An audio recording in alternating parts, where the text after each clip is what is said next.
Une simple femme de ménage nommée Ella remarqua une erreur dans l'enquête policière et la corrigea spontanément. Le lendemain, l'inspecteur Dark, responsable de l'affaire, entra dans une colère noire en découvrant cette intervention. Heureusement, les caméras de surveillance avaient enregistré les actions d'Ella. Le commissaire déclara sévèrement qu'interférer dans une enquête criminelle était passible d'emprisonnement. Ella, l'air innocent, protesta qu'elle avait simplement corrigé une erreur et ne voyait pas en quoi c'était illégal. Le commissaire lui présenta alors le dossier, lui demandant de s'expliquer. Après avoir examiné les photos, Ella exposa son raisonnement. Vous avez vu un cadavre sur la scène de crime et conclut immédiatement que l'épouse avait tué son mari alors que cette femme a disparu. Il y a des marques de lien sur la chaise, ce qui suggère la présence d'une tierce personne. Vous considérez l'épouse disparue comme la meurtrière alors qu'elle est probablement victime. Si vous retrouviez la véritable victime, tout s'éclaircirait. Dark l'interrompit, affirmant que seules les caméras de surveillance pourraient confirmer la présence d'un tiers. À peine avait-il terminé sa phrase qu'un subalterne entra pour signaler qu'une femme avait été filmée sur les lieux. Malgré cela, Dark ordonna qu'Ella soit placée en cellule pour violation de procédure. Heureusement, une jeune femme apparaissait sur les images de surveillance le jour du crime. Malgré ses dénégations, elle n'avait pas d'alibi. Mais Ella, après un simple coup d'œil, affirma que la vidéo n'avait pas été tournée le jour du crime. La commissaire demanda à Ella de justifier cette affirmation. Ella indiqua que dans l'enregistrement, le vent soufflait du sud-est, alors qu'en cette saison, il venait du nord-ouest dans la ville. Quant à la direction du vent le jour du crime, je n'ai pas besoin de vous l'expliquer, n'est-ce pas? Conclut-elle. Face à l'embarras général, Ella déclara qu'elle était très occupée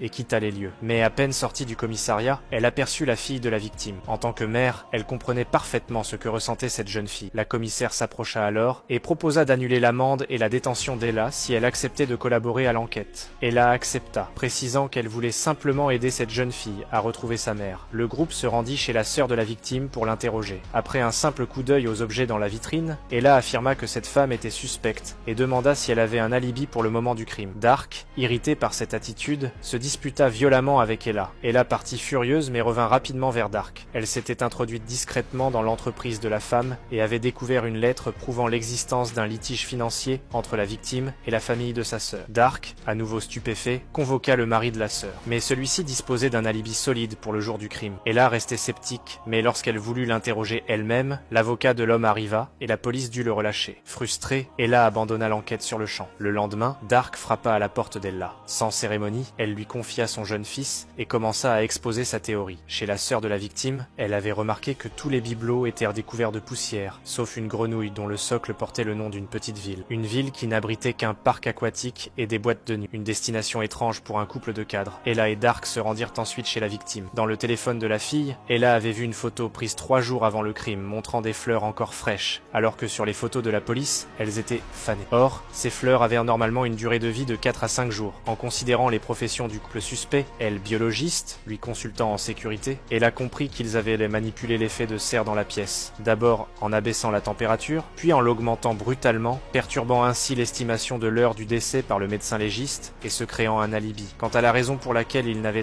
pas tué la victime, Ella l'expliqua par les liens familiaux. Difficile de tuer sa propre sœur. Et pourquoi cette petite ville touristique? Parce que c'était là que les deux sœurs avaient grandi ensemble. La police intervint rapidement et trouva effectivement la victime ligotée dans un chalet. L'affaire fut résolue et Ella reçut une proposition d'embauche officielle de la part de la police.